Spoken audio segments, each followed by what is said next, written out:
There we go. See if this works. It's about cards. Cards. It's not really working. No. Cardstock. Did that not come through? No. Are Oh, you, okay. are you No, I sure? think instead of sharing screen, have you shared sound as well? Yeah. Share Yeah. sound. Mono. Let me try it once more, and then I will just check. Hold on with my. I mean, it makes it sound like it's worth waiting for, and quite frankly, it isn't. But let me just check that I haven't set up something weird on the audio interface. Core audio playback. Oh, I don't know. This is a minimal viable theme tune, is it? Yeah, something like that. Just see if that works. No, it doesn't make any noise at all now. We will try it again next month. I'll send you a link to Spotify. I'm going to stick it on Spotify. That feels like it's something worth doing. Retire on the funds. Indeed. Well, anyway, All right. that's depressing, isn't it? I'm just gonna send an email to someone who's emailed saying they're trying to get in but they can't get in. So let me start that. Matt, you're gonna run 7 things. Yeah. Where's my screen gone? There we go. Stop that. And then so many windows, so little time. Yeah. So the origins of this come from me doing a thing in a few weeks' time where I've been invited to talk at a thing called the IT Directors Forum, which used to be a thing that happened once a year on a boat. They used to take a cruise ship out of Southampton, navigate it to just off the coast of Guernsey, park up, and then you'd have IT directors and at the same time HR directors and also often financial planners, which is a weird mix on a boat stuck in the middle of the ocean. And then you'd have basically people relentlessly selling at them for 2 days and then they'd get drunk. And then they decided that having it on a ship wasn't good enough. So they decided instead to move it into a hotel just outside Watford. And they're now at a hotel just outside Egham. It's probably more detail than you needed, but anyway. So there's going to be a group of IT directors, and the premise for what I'm going to be doing is to run a workshop to be able to introduce them to the majesty, the delight, and the overall loveliness of using cards in your professional practice to be able to do things. And there was a little discussion that happened a month or so ago on the Signal group, which if you're not a member of, let us know and we can send you a link to that. And I asked, why are cards useful? Why is it that we do this rather than buying lots of Post-it notes? Or why is it that we do this stuff rather than just using flip charts? Or why do we do this stuff? Because, surely we could just be using computer games and apps and stuff. And I got a bunch of things that people suggested might be useful. And I've distilled that down into 7 things. I thought what I'd initially do would just be to be able to talk through what it was I was going to talk through. But then Stephen, being a sensible and innovative soul, suggested, why don't we, rather than me just talking about some dull things, turn it into some sort of interactive activity. So what have I done? I've turned it into a mini card game because, that's why we're all here. And the card game is, if I can work out which button to press. Right. Can you see that? There we go. Yep. Let's focus it. Okay. So what we've got here, I'm down in the last space. Hopefully. Is it the right way around for everybody? It is the right way around. I might be able to hit something called Spotlight for everyone. So I don't know if that's going to make it bigger. Oh, yeah. Look at that. How's that? And then what I've got is I've got 7 cards there. The other way up tells you what is on them. There's 1 word on each. Oh. And so the aim is, over the course of this game, is to uncover all 7 cards. And maybe because I've got some artifact cards ready, is to also uncover some that I didn't think of or we didn't think of first time around. So why is it cards are useful? Why, if I've got to get in front of a bunch of IT directors who are very logical people, they like logic, they like outcomes, they like purpose behind things. They don't like woolly stuff, IT directors. They like, you know, justified reasoning and spreadsheets. What would Stephen has his hand up. Oh my goodness. Just What have you question about got, the Steve? rules. Are these any kind of cards? Are these specifically playing cards? Are we just guessing? Yeah, we're just guessing. No, well, I said Technically. guessing and what reasons, and you know, I'm just interested to know why. If you were to say to somebody else, you've come along to this madhouse and you've decided that it's something that is interesting enough. What if you were to talk to somebody who had no idea about why playing cards might be useful, cards of any sort might be useful in a Boredom. work context? Boredom. Yeah.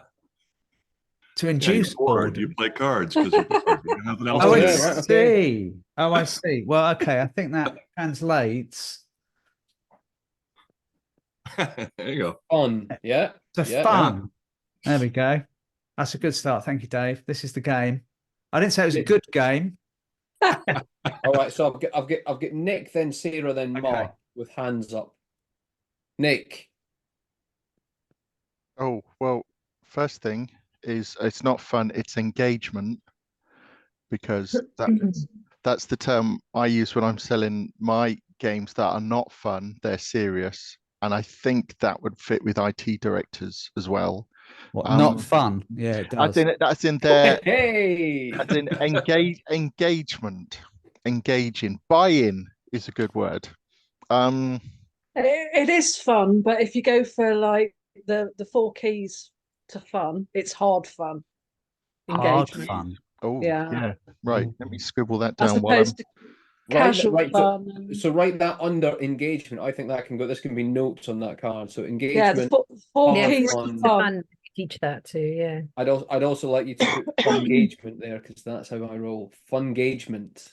As Oh, Nicole engagement. Lazaro is the 4 keys to fun. I don't think I can pull off that pun, but I think John can. The other thing, for me, another one is tactility. Oh, hold on. Whoa, Oh, whoa, whoa, by the whoa, way, whoa, we're whoa, keeping whoa. track of points because obviously, Dave, you've got a point. Oh, is this competitive? Rena, Yeah, Rena yeah. said tactile, didn't she? Rena said Yep. tactile. Yeah. This So, is- Irina okay, gets so the point. point to Rena for tactile. Point Okay. to Dave Simulation. for Randomness. Simulation. I was Okay. going to say random, but the turn order appears to have gone completely to pot. Yeah. Fun. I was Tom. going to. New Tom. It's not unusual. Yes. Has raised his hand. What's your one, Tom? Polite, Tom. Yeah, I'm going to say discombobulation. I can't spell it. I think, well, there's 2 points if you get one that isn't on the list already, which wasn't my list. It was the people that said discombobulation. Explore that a bit for me. Yeah, because she said they're IT, so they're using their normal stay dyed in the wool and like this is how I present myself to the world persona, and you want to get straight past that. So if you discombobulate them, then they're Is it actual... novelty you're looking for? Oh, not really so much novelty in the sense of completely take them out of their comfort zone. I think I'll put novelty on there as well. That's interesting though, isn't it? That the idea of having something that isn't what you usually do. I mean, for Yeah. us, cards, we use them all the time. They're not novel. Right. Facial recognition. Liesel has an emoji hand, and Mark Earls has a physical hand. I haven't had my go yet, John. I had my hand up. I can't see you. Where have you gone? I'm around. Sarah, what have you got? So I'm not quite sure how you would have termed it in one word, but what I'm thinking about is the fact that they're maneuverable. So if you want to represent something on a tabletop, they're very easy to move around and create new relationships. I don't know what that would Oh, no, I think be. that's a new, I think it's sort of an amalgam of some stuff. Yeah. Man, oh God, I wish I had spell check in my brain. Move. I don't know how you'd represent that in one word, but it's the idea that you can like move them around and make new ideas out of them. Yeah, it's sort of, you'll see it in some of the other things that will come out, but I think that in its own right. Synthesis, I think is probably the word. Synthesis. I'd like there to be a very long German word for it. Combinator. Who said that? Nick. Well done, Nick. Yeah. Combinator. What? Cut and paste like an Excel sheet. That sounds like rapping there, Indy. Sounds like it sounds like a hip hop. Yeah, it is. Well, 2 points to Indy for writing songs in the middle of this. Hold on. Mark Earls. Then Really Lisa. boring. Social. They're in the space. Okay, so I'm going to say that is the same as that. Maybe. Mm, Not sure. Or is it not? It's not. Oh, okay.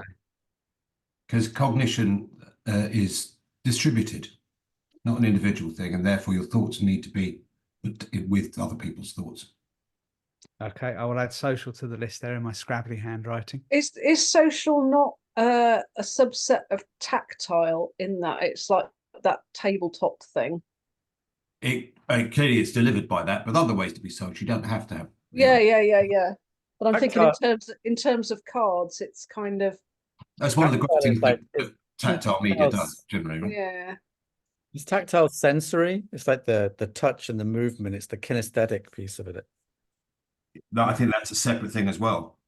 That's true. Because you move stuff around, right? Which is kind of where I was coming from with the maneuverability. Yeah.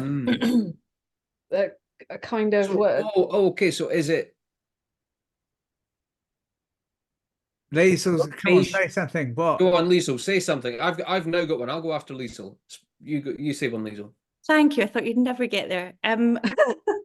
Risk reduction strategy. So in therapy, when you introduce an artifact, what you're doing is instead of it making it between two minds and two individuals and two personalities, you're introducing something else. So it's like that idea whereby if I want to give you feedback, John, and I offer you feedback, you imagine it being put on the table. Now you can choose to pick that feedback up, or you can choose to leave it on the table. So the table is an image that's used in therapeutic contexts in order to help people share things and to help people understand how to receive things. So in a business context, cards are a risk reduction strategy because they enable people to both elicit and respond to things using an artifact or a third-party non-human thing, which has been proven to generally improve people's willingness to share or talk about things about themselves and react to things about themselves that are said or shared by other people. So risk reduction. So I've put this as external because I think that taps into some of the stuff. I'm going to re-listen to this after we finish this so I can make sure the wording and whatever is right. But I think that's the same sort of idea, this idea of the card being something that is outside of our brains and that we can point at and move, and therefore it becomes something that we can talk about with a level of objectivity, which is harder to do when everything is stuck in people's noggins. Yeah, it's one of the fundamental principles behind Lego serious play, that the object itself provides a buffer between the people who are engaging. And that's the key. Mediation, I guess, is another way of looking at it. Yeah, that's the key thing it's this idea of a buffer. So it is external, but it's more than that. It's performing a psychological function. Well, there's all that social object theory that says that's precisely why we like objects, or often why we like objects, not because of the objects themselves, but how they help us be with each other. Yes. And so tied up in that is the idea of that they're metaphors as well, isn't it? Well, that's certainly how the Lego series play, and I guess cards could work in the same way. They're providing metaphors for ideas or metaphors for engagement between people. I want to build on what Liesel said, make sure I understood you correctly. One of the things I've noticed about like some of the X-Plane cards, for example, Dave, they gave voice to things. So if I write something on a sticky note, like why our team is not performing well, like suddenly that's very personal. But if I pick it from a card of 30 reasons why teams don't perform well, suddenly I feel empowered to do so because someone else said that or put it out there and I'm just pointing to it. And I feel Yeah. like you've given me the voice or enabled me to point to something and validate it, right? That this exists in the world. I'm okay to point at it. Something I've done quite a lot in the past as well, being able to say to people with some of the decks that I've created, here's a thing, and by giving you the opportunity to use this thing, if your facilitation or your workshop goes completely awry, you can blame me. I'll take on the rap for that. Because there's all this stuff that then isn't theirs, and they can then, and that actually, hopefully they don't go completely awry. But it enables people to be able to get a bit more experimental with techniques and approaches to being able to facilitate that a lot of people, particularly IT directors, will struggle with because it all feels a bit wacky. So there's definitely something in that. I'm just going to remove Spotlight quickly to say hello to Bezier and Alistair, who've joined us as well, just because we can all see them there. Hello. Welcome. Hello. Alistair asked about the rules of the game. Imagine Mornington Crescent, but crossed with pre-work for Matt's workshop. Essentially, Matt. Well, you explain that. Okay, so I've got a presentation coming up, a workshop coming up, and it starts with a little bit of scene setting for a group of IT directors, CIOs, senior technology managers in mostly quite dull organizations. And I want to be able to, what I'm going to do, just to understand the context of the fuller piece, which is there's going to be then 2 games that we'll play. We're going to play a game called The Creativator, which is based on a thing that Simon White and I did many years ago, and is a rapid idea generation machine, which will involve them creating a card deck of their own in about 10 minutes and then using it to be able to create the next big thing, which is all very exciting. And then the second game will be using the Meerkat cards, so my tarot businessy thing, and using it to be able to do an analysis of something. I'm not quite sure what yet. But what I want up front is to say, we're about to play some games and some cards. I'll take a stack of my other things with, so I can have to play around with those as well.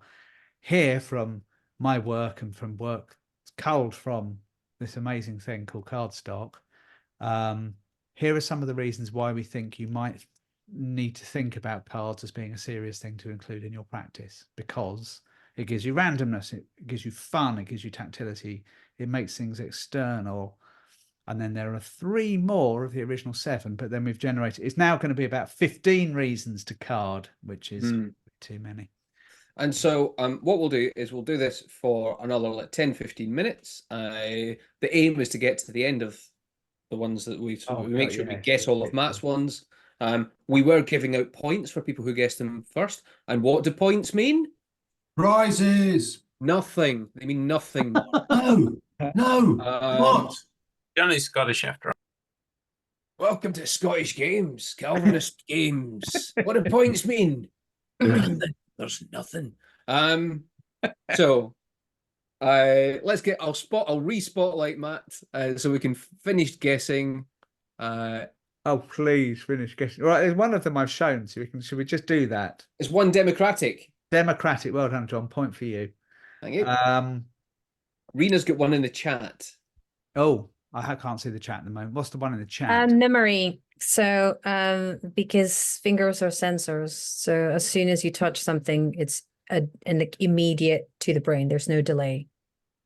There's a neuro what do you call it? It's like but something like that. So memory. Memory. No, don't. No. Sorry, that was very, very judgmental. But I think everybody agreed with me. No, that was brilliant. That was like someone spraying sort of water at a cat to stop it doing something bad, wasn't it? It was just like no.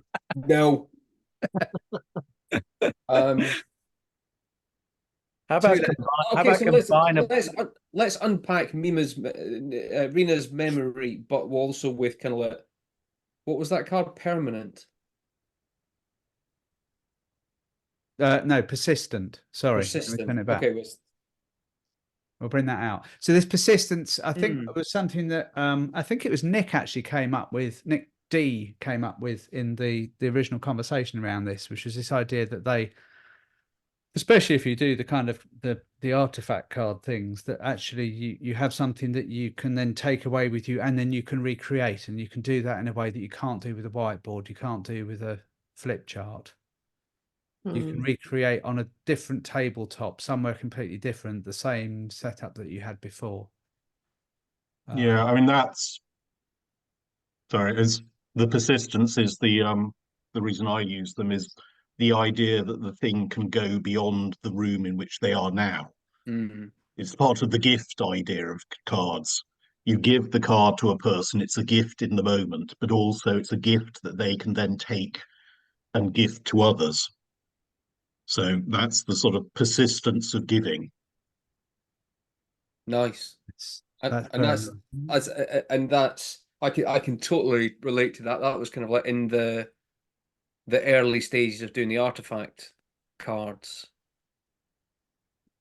It became very apparent that as soon as you get people to write on a blank card rather than the post-it, they treat it better and they treasure it a bit more. And I have bumped into people at conferences who go, "Oh, I still have that card literally in their wallet from 6 years ago, where they wrote this thing and it became like a totem of an idea or something for them, and they carry it with them." Whereas no one's ever shown me a post-it note that they've kept for that long, because the form doesn't invite the sort of, like, nothing about it says that sort of like, this is a thing that will persist. It's very transitory. Bezier's got his hand up as well. Greetings, I'm newbie here into card games, but I love gamification, so truly privileged to be here. Getting into the minds of the IT executives, professionals, I would say ability to put 500 different thoughts all at once. And because normally you would have to, there would be a certain pecking order. And as a result of that pecking order, you either discount or sweep aside certain ideas. And it's a great form of data visualization. Whatever artifact you are collecting from us, you can easily put it in the form of a software and develop it further. So what you are digging is you're digging gold. And I absolutely understand the gentleman who has been keeping it for 6 years because it's a talisman. I mean, it has greatly helped him. And if it hasn't caused any, and if it has continued to provide service for the past 6 years, it's a talisman. So, yeah, that's a lovely word. Thank you, Bezier. Keeping an eye. You can't see the chat, Matt. He says. No, I can't. Well, I could if I looked at it. Hold on. There we go. I can see it now. So so much has gone on, and thank you for chucking all this stuff in the chat. So it's super useful. So Dave's point about the structure, the democratic in nature, and the turn taking as well. I particularly like the turn taking thing because you're almost playing on. People come to a table and they go, "Oh, it's cards on a table. I know how this works." You've got an inbuilt mechanic built from their childhood in all games that they've played before, and they go, "Oh, so we'll do this. Me, then you, then you, then you, then back to me." Except certain card games like this one, as I think Nick D commented in the chat as will go up, is that there was literally no turn-taking rules set in this group on this topic on this game. Yeah, because it became a free-for-all, which is interesting because maybe there are some card game mechanics which are free-for-all rather than. Yeah, I'm looking at the things that you've done already, and I would agree with every one of them being a characteristic of cards, apart from democratic, because democratic is not a characteristic of the cards; it's a characteristic of the rules of the game, which is one step removed from the card. I'd say, well, my take on that is it's the tabletop is democratic in a way that a whiteboard isn't. You can only really have one person at a whiteboard in control of the pen at any given time, maybe two at most. You can have a group of people around a table and they can all have equal access pretty much at all times in a way that you can't do with a whiteboard. There's my But I take your point. That's the tabletop. Yeah, I still think it's more dependent on the rules of the game than the actual format. Oh, down to 6. Because it could be extremely undemocratic depending on what the rules are. Well, but that's true for a lot of these things, right? Like, I mean, you can take randomness in or out depending on the rules. You can. Or how badly you Mm. shuffle. Another thing that could be on the last card could be infinite variety. There's a lot of content out there. There's a lot of decks to choose from. I was reveal the last. I'm going to reveal the last one. Non-linear. Wow. I was going to say robust. Indy said that already, didn't he? Yeah, randomization to me is non-linear, is a proxy for non-linear. Yeah. Spatial arrangement is a different thing to randomization. Yeah, that was the point. I would add robust. Oh. Yeah. And I don't mean physically robust. I mean, they're robust in the fact that you can take them wherever you want to go. You can change the rules. You can choose to abandon the cards and move into some other form. They might be a kickoff point for doing something different, but they're robust. You don't have to use all of the cards. You don't have to use them in any particular way. You can veer off. You know, if it's not working, you can choose to engage with the cards, all of the cards, some of the cards, different ways, different processes. You can, like I say, you could abandon them and then go to another process, acting something out, a whiteboard, whatever. They're really robust. I've put robust stroke adaptable. Yeah. To keep me remembering what you meant by that. Alistair had his hand up for a moment. Alistair had his hand up, yeah. Yeah, I think, well, I'll just change what I was going to say. Yeah, non-linear. Again, I think that's inherent in the rules, because of course there are a lot of card games which are sequence based, i.e., we're building capacity or we're building sequences of things, which again is fine, which is why cards are good, because you can actually make changes in terms of, is it about building capacity or is it about building a sequence, or is it not about sequence or capacity at all?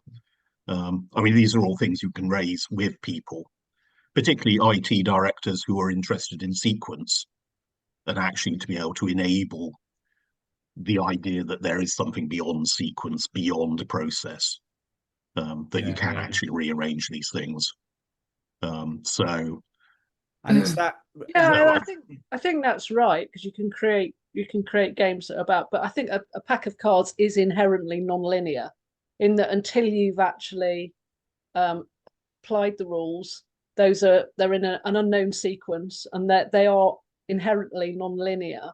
I think it's different from the democratic thing. I'm not quite sure how, and I'm not expressing myself very well, but I think cards are inherently non-linear because they are separate from each other. Each idea is inherently separate. Yeah, but with a pack of cards, you've got a whole sequence, a family of cards which are working in a numeric sequence. In a standard 52 card playing card deck, yes. In a 52 card, yeah. Yeah, so if that's the model of things, and then if you play poker, then poker is about finding specific sequences. Yeah, the distribution of the cards and the access to the cards is non-linear in terms of the dealing methodology, but the actual victory stroke, what you're competing about, is a sequence. There's always the possibility for human nature, as Alistair put it, that those who want to pursue a specific agenda or an issue would just affect the cards. I don't know. I mean, the newbie here, so just throwing out that idea. Yeah, no, it's. I think this is why cards are interesting, because they can move between non-linear and sequence. Yeah. Also, I mean, that's what I really like Sarah's point, that they're inherently non-linear. So even if you are told they're linear, physically, they don't have to be. So if you're told this is the order they go in, well, yeah, but they're cards, so I'll just jiggle them around anyway. Yeah, the card. To me, there's each card is physically separate. And the cards are only linear at the moment you take them out of the wrapper. Yeah. Yeah, unless you actually have to go and then sort them back into order. And that concludes Matt's 7 Ways to Card game. I think the 7, winner. 8, 9, Who 10. won? Who had the most points? It was a draw between New Tom and Bezier. Excellent. Well done. You get more points. Yeah. And what do points mean? Nothing. Now you're learning. Thank you. Just before we go to Stephen, I want to show you something quickly. In fact, let me do this. While John's juggling, will you be recording your presentation, Matt, and will we be able to see it online? It's a workshop, so probably not, but I might well record it anyway. Has anybody used the Paradox cards before? No. So by Namen, who are Austrian, maybe? But basically, they have lots of things like this. So they can have arranged or self-organized, short-term or long-term, playful or serious.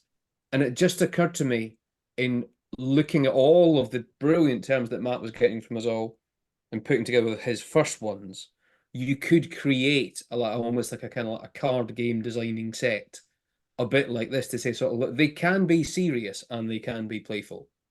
They can be such and such, and you could deal yourself out 3 or 4 cards and go, I want a hidden generic playful game, or I want a non-linear such and such game, just to give yourself prompts to think about all of the properties that are within cards. What could we do that is different? I still think that there is a meta card deck for the design of card decks that this group will produce one day. I think we've just started it. Yeah. I think that was it, yeah. Like something that talks about card patterns and how cards work. Exactly that, Stephen. If only we were moving into a section of Cardstock that was talking about card patterns. Oh, Stephen, it's you. What do you want to talk about today, Stephen? I had 2 quick things to add before we transition to that part. Let me just share my screen here. So there were 2 comments about data visualization and spatial. And so, yeah, I posted this photo in the thing. This was something I arranged and took a photo in my book to show that, like, when we think of cards online in digital format, they're so limited compared to physical cards in the real world and all the ways you can arrange them for different purposes. And so, I don't know, this photo to me captures like a lot of like the possibilities of cards, particularly card patterns and multiple cards in combination. So I wanted to share that. The other thing, now, as I curate stuff every other week for the newsletter I do, I noticed every now and then I'll come across like a really cool card deck from the Agile community, and inevitably it's sold on a site where there's like 8 other cool card decks, all having to do with Agile things.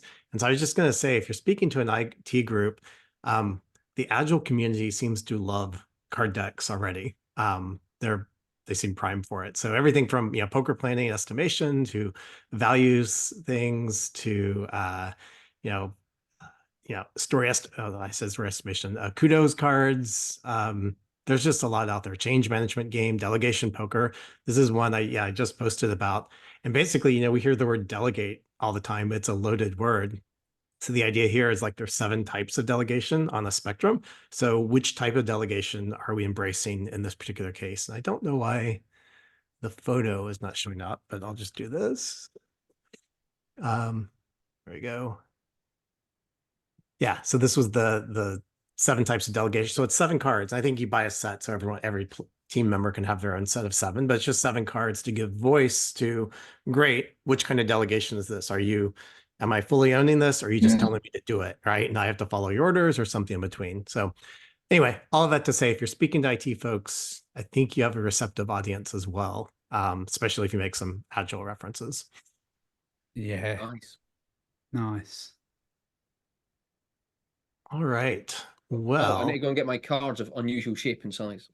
Yeah. So let's talk about the theme, the pattern, if you will, this time. Let me share my screen briefly. Is we don't want that. We don't want that.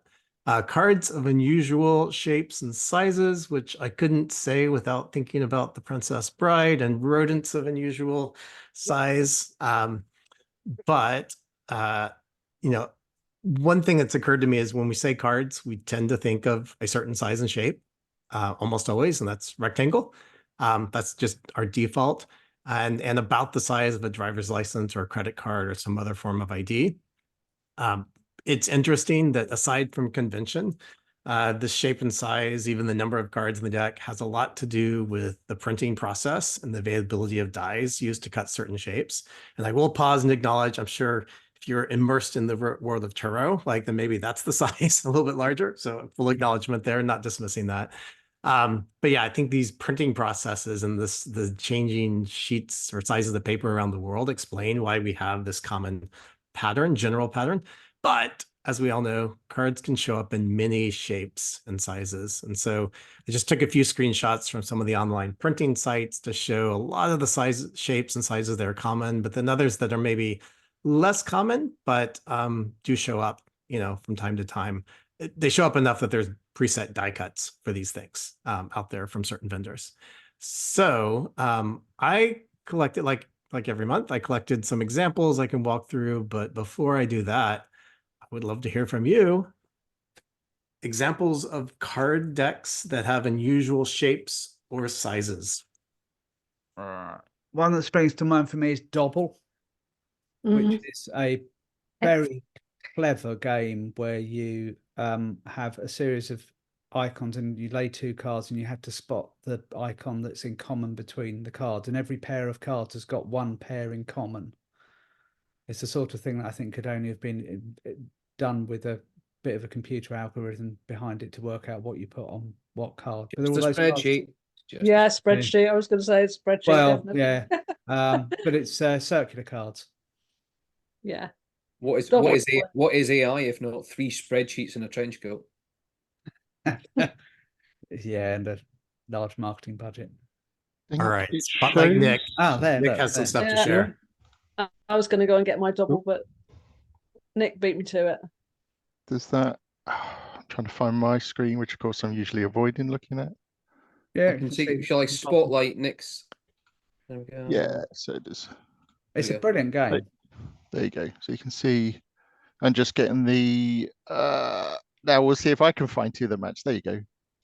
2 eyes, for example, and there's so many different variations for a relatively simple idea of just different ways of playing it, which cards to pick up, which cards to put down, which cards to ignore, that kind of thing. It's and like of course, it's really frantic snap, isn't it? Yeah, I mean, I've only ever played it 2 players, but as per we were saying about the conversation we were just having and the taking turns was, yeah, it can completely go. And like even 2-player, actually, it can just go. Yeah, it's a really good family game. I mean, for arguments, yeah. Just that I've got that one. So this is Double on Hex. So it's Synchronicity Oracle at Watkins. So yeah.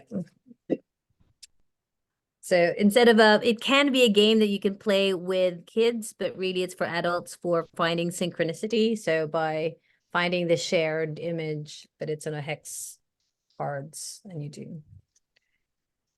Show them again, and John unpin Nick's. I was going to say, do you want me to show the? Do you want to spotlight Rena?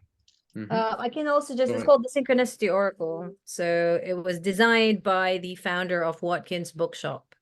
So it's meant to be Oracle cards. So you do it in hexagonal, and then it's finding like every time you're just finding what the common image is. So it works in the same principle as Double, but with esoteric symbols. So and on hexagon. On that, I was going to ask the question just to the circles, why circles would be better over just a default rectangle size. And I have a hypothesis. The hexagon thing, I'm not sure the hypothesis would hold up. So why do you think the different shape for this game? For Double or for that one? Let's start with the first one.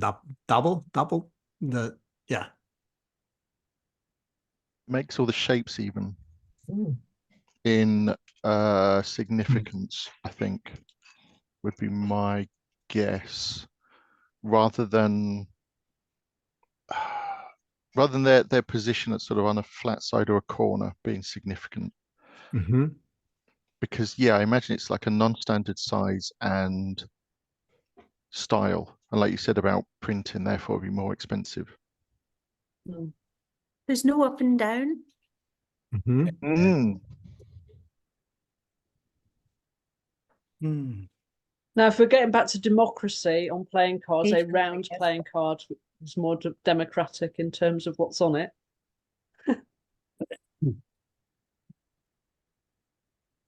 So what about the hexagon cards that you shred, Irina?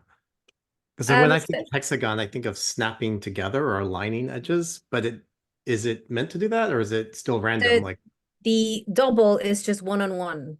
It's snap, right? It's just like lowest, sorry, like what's the common image, snap, and then you grab the pair. So it's like grabbing pairs. The hexagon is you do it hexagonally. So you have 6 of it and then 1 in the middle just to do past, present, future. And it's to stitch different synchronicities according to the phase in time. So you do the first 2, how it's meant to go. So you first 2 here, and then you basically collect like 1, 2, past, present, future. So that's 6 hexes.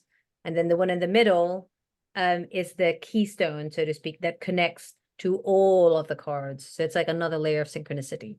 So yeah. And so it snaps together in a grid, which might not be so obvious with the circular ones. But again, it's meant to be used as an oracle, but I bought it so that I can use it as an oracle, but then I can also indoctrinate younger nephews to like, well, I don't have double, but I have this. Do you know what this symbol means? No, well, that's that. So it's educating them esoteric symbols whilst playing the double that they're familiar with. Yep, that fits with my expectation of the hexagon shape, that it would arrange in like honeycomb pattern or something. So yeah, that makes sense. I have a belief that except for novelty purposes, if you're doing a unusual shape or size, or even choosing any shape or size, or it's a normal one or not, it should serve the fit and purpose. So I was coaching a friend who was doing like a questions or reflection card deck, and there were basically fundamentally 2 different types of cards. One was like a conversation starter, like tell a story about, and the other was kind of like a set of cards that other players could use to dig deeper into the story. And in that, it didn't work out for pricing reasons, but I said it would make sense if the dig deeper cards were actually smaller, because it's like it's a common set and you're leaning into the bigger question, which is the story prompt. So just to communicate that these are different cards that serve different purposes rather than just the printing, the size could suggest that, like, okay, I'm going to play a dig deeper card. It's a smaller card, right? So anyway, I have a set of playing cards which are basically in the shape of Will Ferrell's head. They're a set of elf cards, and they serve no purpose whatsoever except being the favourite set of cards for playing cards at Christmas. Yep. Will Ferrell's head. I always think of Will Ferrell's head as that shape anyway. It's kind of well, no, it's pointy because he's got the elf hat on. Oh, I see. Stay classy, San Diego. So there's I bought 1 or 2 of these in the beginning, and I'm like, I don't need to add them to my collection. But yeah, burger shaped playing cards, taco shaped playing cards, kitten shaped playing cards. The observation I made was many of these were for novelty purposes. However, I did have a category for novelty, but the shape could suggest different ways to interact. So like the hexagon fits in the honeycomb.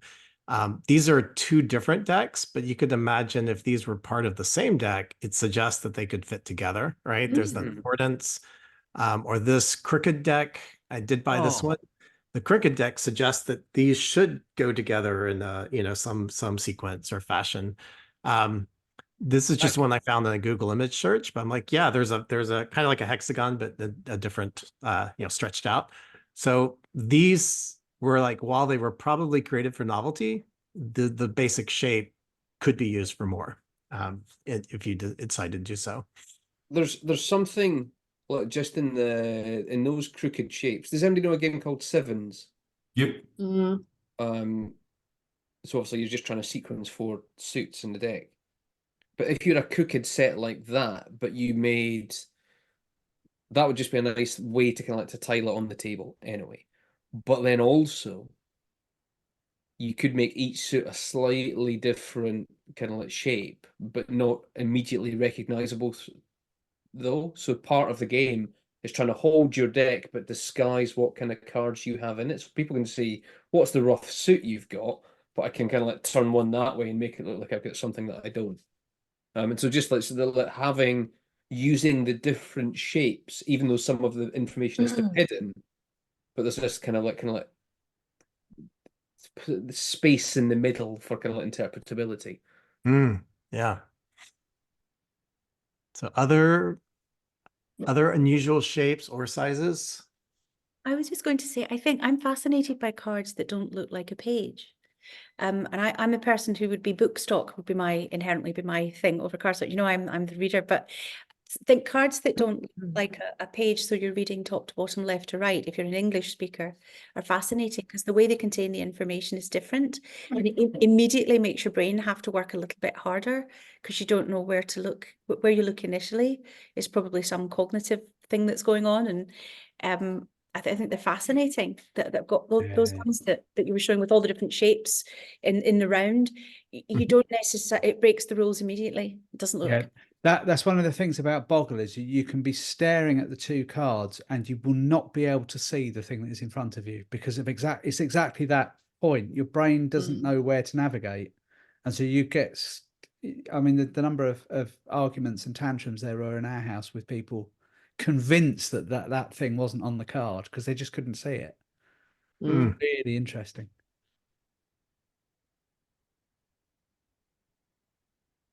John, or go ahead. So I went to go, and mine's a card of an unusual size.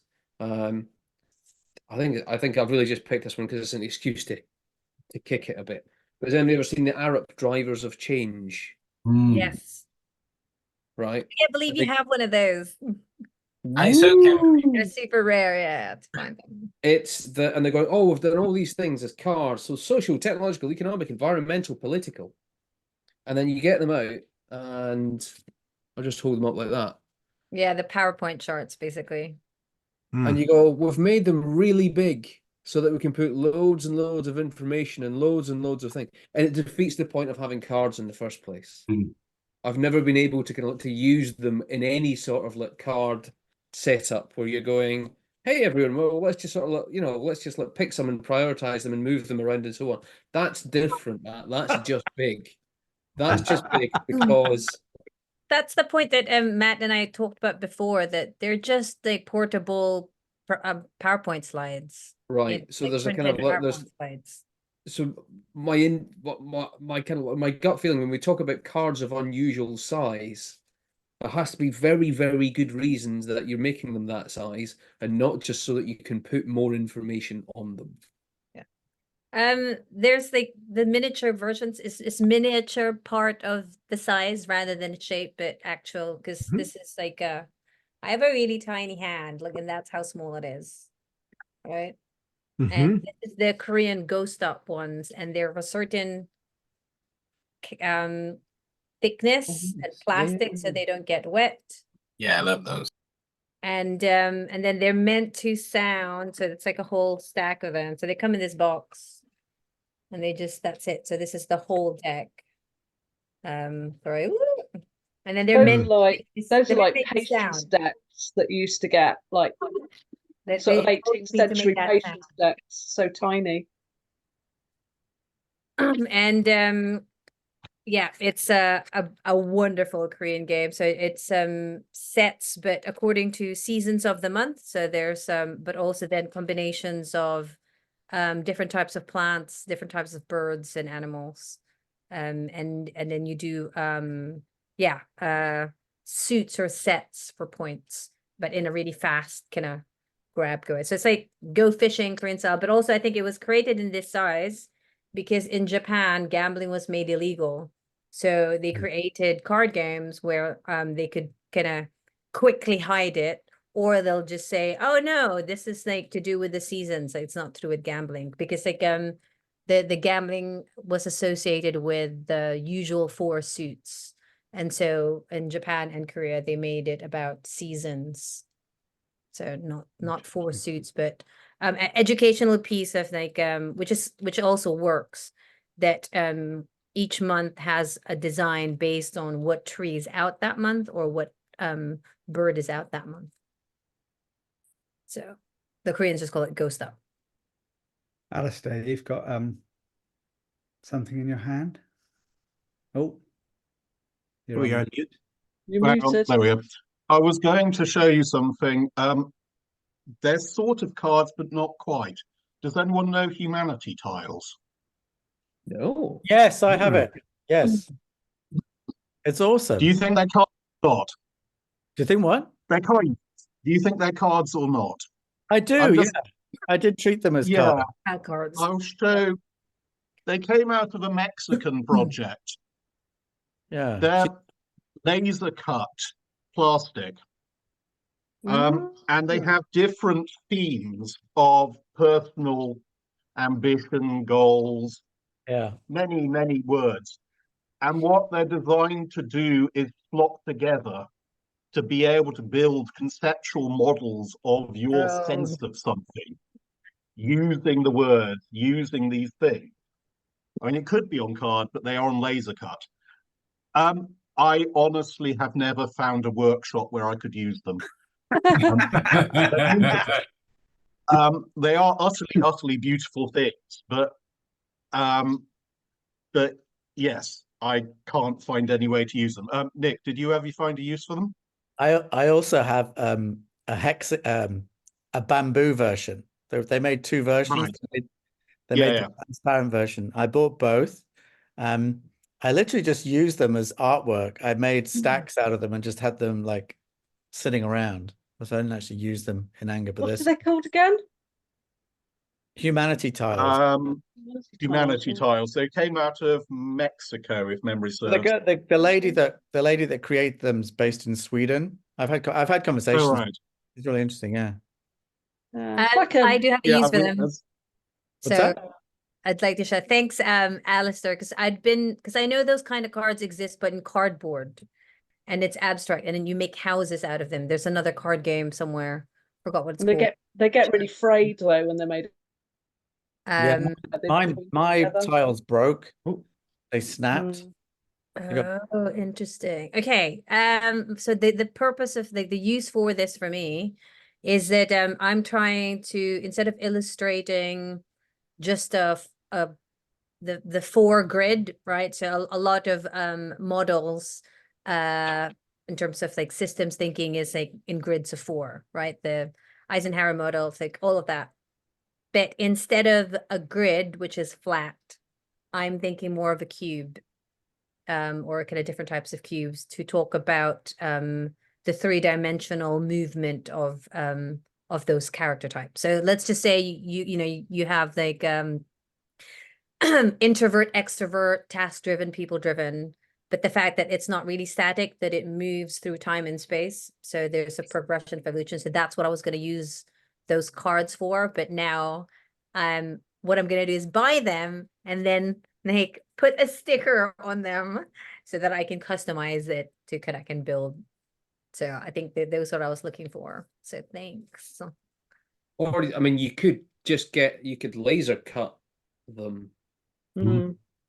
And let's speak to the people who we get to do the viewer things down in Cornwall. I can hit you up with them, because then you could just get some acrylic sheets and go, what I would like is this, and then just run it up in Illustrator. And then you can just not buy. Also possible.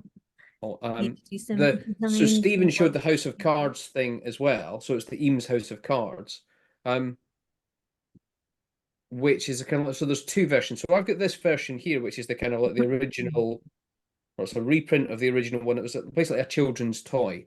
So it's all about giving children just sort of like elements of the real world. So train, pins, fish, money, and they just assemble things to tell stories, to do something playful, whatever else. There was, for the 1972 show somewhere, like a World Fair type thing, IBM commissioned the Eames to do a computer version of this. Does anybody know about this? I told anyone. So essentially, was sorry, Indy. No, I'm Karen. And basically, and they had some at the Eames exhibition when it came to London. But basically, instead of it just being random things for kids, it was resistors, transistors, processors, whatever else, and so on. Because what they were trying to do was show people that computers weren't just rooms. Because at that time in the early 70s, a computer was like a big, massive thing hidden in a room or a box or whatever else. So you didn't really know what it was made of. But they were using the kind of all of the different components, and then they would have little instructions about how an algorithm might work and things like that. But at the show, they had some of the originals left over, and didn't buy them because they were £180 for a pack of kind of like 50. That sounds a little bit like the way that some of those kids coding apps are put together. Right. So they've literally got kind of shaped connectors so that only certain things can fit together. Yeah. So it kind of teaches kids, you know, how you put together a procedure and so on, because it's got a specific structure, or, you know, for loops or whatever, because you can only fit certain things together. Yeah. It's really cool. And those could be implemented with cards. Yeah. We're at time, everybody. Stephen. I have 60 seconds to share two more. You certainly things. can. Yeah. So this is the one of the method kit card decks on workshops. And one of the things I liked that caught my attention about this was all of the core activities that you would do in a workshop get their standard card size, but things that are in between, like nice. breaks or tech checks, or get a narrow size. And in fact, I photographed all of those here. So coffee break, Pika, tech check, individual reflection. So I thought that was a nice use of two different card sizes for, I think I said relative proportions. And then just on that shape. So there's a company, Pack of Games. All of their games are the size of a pack of chewing gum. One of the things I've liked and been attracted to about this format is it's actually a literal 1x3 shape. So if you need to do something where you have those proportions, and this is one of the games that takes advantage of those proportions, that shape affords that sort of alignment or possibilities. So yeah, those were two things I wanted to share. And I put a link to this mural if you want to browse the other stuff that I grabbed here. Oh, I will comment on this. This is something on Kickstarter right now, and it's a bunch of like cards. Like if you're going in for an interview or you're writing a delicate email, it's the how to say it cards. They're just using straight up business card size, but the framing of it was it's packable and portable, so it's smaller and it'll fit in your wallet. And like they're just using business card size, but I was like, what a great way to reframe those proportions. Sleek and discreet, packable and portable. So just wanted to share that. I just something that I just picked up as well. I like the idea of cards that don't exist until you put them together. So Gloom works a little bit like this, but it's slightly different in that you don't actually construct cards. You're just laying stuff on it and cancelling stuff out and making new stuff. Whereas Mystic Veil, I don't know if anybody's come across Mystic Veil. You're actually putting cards together inside a plastic wallet. So you're constructing whole new cards. So you start off with one that's got something at the bottom, and then you can iteratively on different goes put different things together to create whole new cards that work in different ways. Have you watched? What's the art? There's an art game that does that. I think it's called I can't remember what it's called. Yeah. But I love the idea that these things don't exist until you put them together, and you're just building capability. Each different go. Yeah. Love that. Love that. Well, what a fun packed cardstock that was. Thank you everyone for coming. I will, as always, upload the recording. I will stick that on the YouTube playlist. And next month, there was talk of one of the questions that we always get from people. One of the questions, it's like a BBC Radio 4 today. One of the questions that people always call in with. No, it's about sort of like, oh, where do you make cards? We might do a really perfunctory and dry where do people make cards? Like, which services do we use to sort of like, which are good, which are bad, for what sort of runs and so on? Almost just as, where have you made them in the past? Where might you make them in the future? And build a little kind of like helpful board for other people to do. So we might do that, or we might on the kind of like on the Signal group go, let's do something different. But you know, let's work out what happens.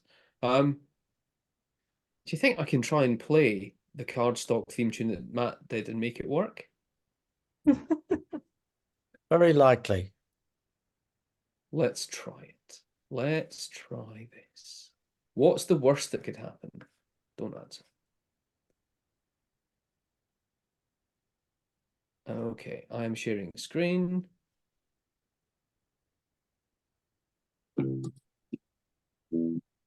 It's about cards. Cardstock.